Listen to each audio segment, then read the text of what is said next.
Mr. Stringfellow.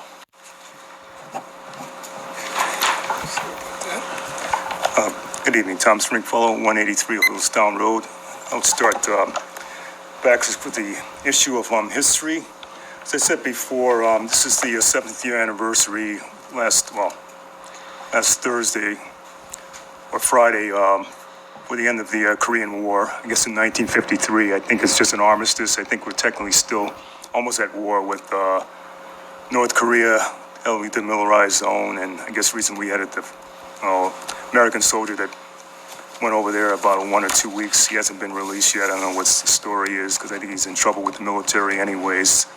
And, we just hope for the best. But it's a very repressive regime, and they have some issues down in South Korea. I hope they recover from that bad storm that they have, a hurricane or typhoon recently. Going back, I know we have our 200-year anniversary of the bicentennial, and I think this year was the 520-year anniversary of Mr. Columbus' discovery of America, actually his arrival. But after his time, it's a book I wanted to recommend by Dr. Andres Rezenes. He teaches at a university out in California. His second or third book called Conquering the Pacific, The Unknown Mariner of the Final Great Voyage of the Age of Discovery. Went across from Eastern Horizon. Lupe Martin, he was of mixed heritage of Portuguese and African heritage that shouldn't be forgotten. I know if he lost his life along the way, but it was conquered by Spain for about nearly 350 years before they were defeated by the Americans during the Spanish-American War. So, and imperialism from other European countries took over parts of the world in Africa, Asia, whether it be Great Britain, France. It's out there, even though they want to deny it and not apologize for it. It's on the record, so they can't live it down. And a lot of them were involved in slavery, and it happens today in Africa too, which I don't condone, or any type of human trafficking. It should be spoken out against everywhere here in the United States or elsewhere instead of having silence.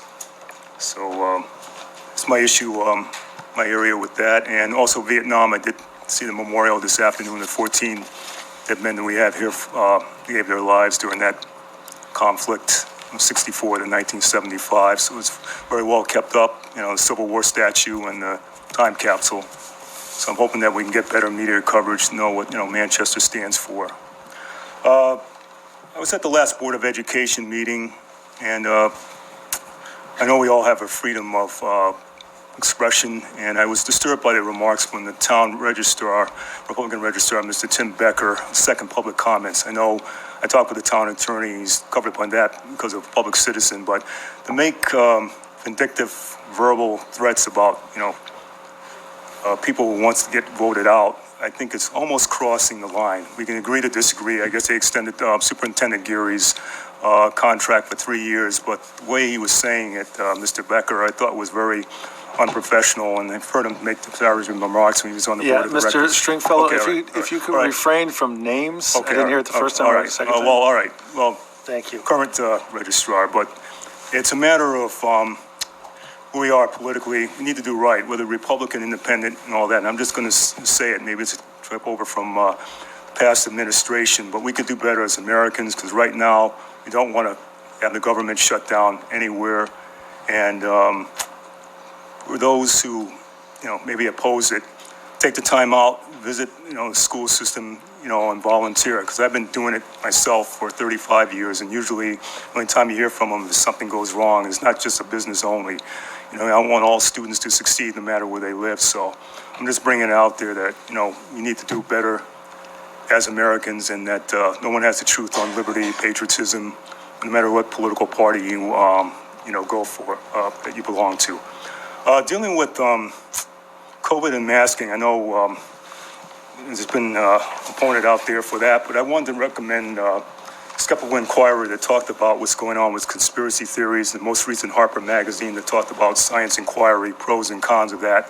And there's real information out there. Yeah, there was some problems with COVID and the vaccination and right kind of information that should have been given out, but also in tonight's editorial, they did expose Robert F. Kennedy, saying that he's not vaccine, but he is. It's on the record. And other critics of Dr. Fauci, who, whether you agree with him or not, he should not have been threatened And I saw a good documentary about him in December on PBS. So there's always action to the reaction, with getting the right kind of information out there, whether you have to use a mask or not, or the new variant that's coming about. We just have to do better and stop that type of medical Thank you, demagoguery. Mr. Stringfellow. And just listen to our ideas, because I do care, and I don't want to be placated anymore. Just follow through, and everything will be all right. We hope. Thank So you. thank you. Thank you.